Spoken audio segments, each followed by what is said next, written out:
அந்த ஜெயிலில் இருந்தவர் இப்போ ஒரு ஆடியோ ஒன்று இணையதளத்தில் வைரலாகி வருது. நீங்க எல்லாம் கேட்டிருப்பீங்க. யாரு? ராசா. திமுகவினர் கனிமொழிக்கு காட்டிய அக்கறையை ராசாவுக்கு காட்டவில்லை. கனிமொழி கைதாகும் வரை ராசா கட்சி நிர்வாகிகள் யாரும் எட்டி பார்க்கலை என்று ஆதங்கப்படுறார். அந்த சொல்றார், சமூக நீதி பேசும் திமுகவில் சாதிய பாகுபாடு இருப்பதை அப்பட்டமாக ஒத்துக்கொள்கிறார். கலைஞர் டிவிக்கு பணம் சென்றதை ராசா ஒப்புக்கொள்கிறார். கலைஞரின் இறுதி காலத்தில் ஸ்டாலின் அவரை கைதி போலத்தான் வைத்திருந்தார். ஸ்டாலின் கட்சியை கைப்பற்றி விட்டார் என்கிறார் ராசா. எவ்வளவு மோசம்!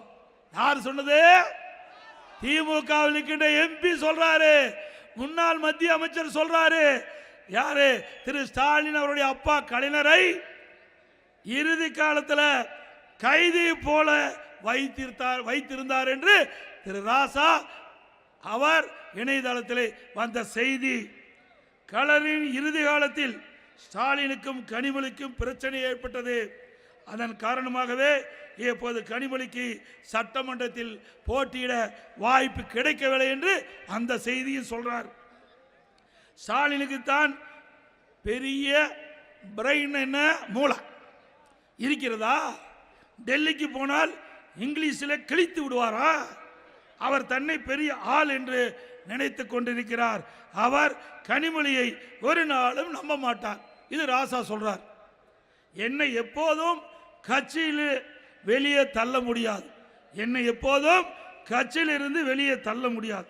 என் செல்வாக்கு, என் கம்யூனிட்டி, என் அறிவு என்று எதையும் வெளியே தள்ள முடியாது என்று ராசா சமூக வலைதளத்தில் பரவலாக வைரலாக பரவி வருகிறது. அப்ப இன்றைய முதலமைச்சர் திரு ஸ்டாலின் அவர் அப்பாவை எப்படி வச்சிருந்தாரு? கைதி போல வச்சிருந்தாரு. சொந்த அப்பாவே அப்படி வச்சிருக்கிறவரு நாட்டு மக்கள் என்ன பாடுபடுத்துவார்? சிந்திச்சு பாருங்க. நாங்க அப்பொழுதே சொன்னோம், யாரு நம்பல. இன்றைக்கு பூனைக்குட்டி வெளியில வந்து விட்டது.